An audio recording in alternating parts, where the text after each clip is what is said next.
Alors bonjour, je m'appelle Julien Guiton, je suis entrepreneur, je travaille avec Bitcoin et je suis en train de monter une banque, crypto-banque, en Suisse.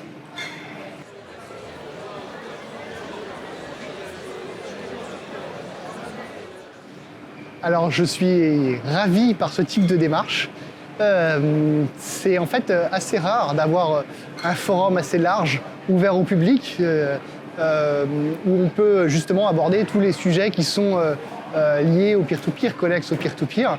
Alors bien sûr, il y a les hackerspace, il y a les Fab Labs, il y a ces choses-là, mais ça reste, je pense, pas assez ouvert au public, et c'est bien d'avoir ce type d'initiative pour justement communiquer sur qu'est-ce que c'est le peer-to-peer et comment on peut s'en servir à destination d'un public beaucoup plus large, avec une entrée libre et beaucoup d'intervenants, un événement appétissant.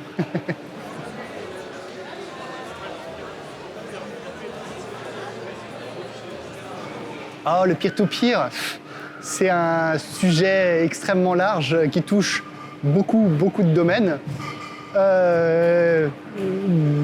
Je suis anarchiste, donc j'ai envie de dire que c'est un idéal politique. Pour moi, c'est ce que je pense. Après, ça permet tant de choses. Ça permet aux gens de pouvoir avoir le contrôle sur ce qu'ils font, sur eux-mêmes, et puis dépendre d'une autorité ou de ce genre de choses. C'est apparu, on le voit arriver avec la technologie. Peer-to-peer, c'est un mot un anglicisme qui rappelle beaucoup de termes pour les technophiles, les geeks, ce genre de choses.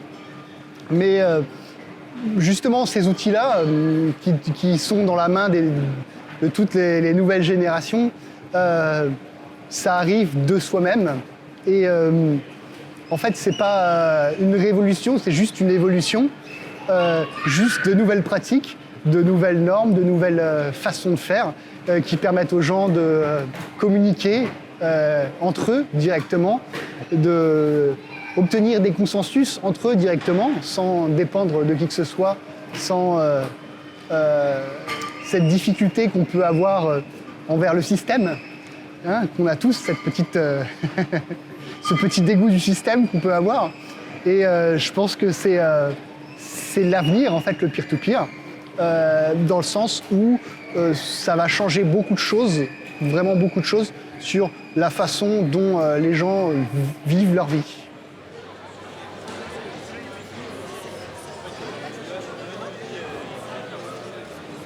Alors les bénévoles, merci, félicitations. Je connais un petit peu le bénévolat associatif, ça demande pas mal d'abnégation.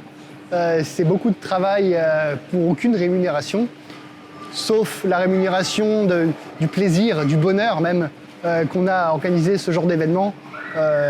Tout est une question de personnes, les rencontres, ces choses-là, ça apporte beaucoup de choses. Le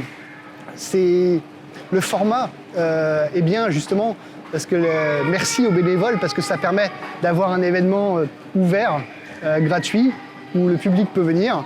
Et là-dessus, je ne peux que les remercier encore une fois et les féliciter encore une fois pour nous donner tout leur temps pour organiser un si bel événement. Le peer-to-peer, ça fait partie constituante de notre avenir.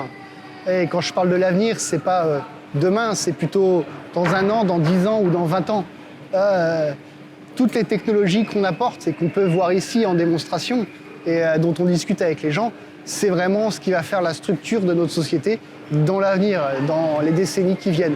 Et je suis absolument heureux de participer avec autant de gens motivés pour justement créer tous ces outils et faire en sorte que l'avenir soit le plus radieux possible.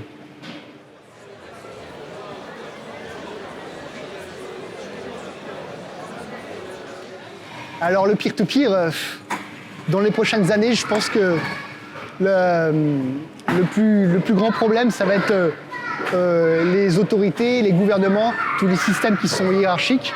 Les systèmes peer-to-peer sont horizontaux, ils apportent de l'horizontalité dans nos sociétés. Et tous les systèmes qui sont hiérarchiques, donc beaucoup plus verticales, ne sont pas forcément compatibles. Ils sont plutôt perpendiculaires à nos systèmes peer-to-peer. Et la nouveauté, elle vient du peer-to-peer. Donc ce n'est pas le peer-to-peer qui va s'adapter à l'autorité, mais plutôt ces systèmes hiérarchiques qui vont devoir s'adapter et faire avec le peer-to-peer.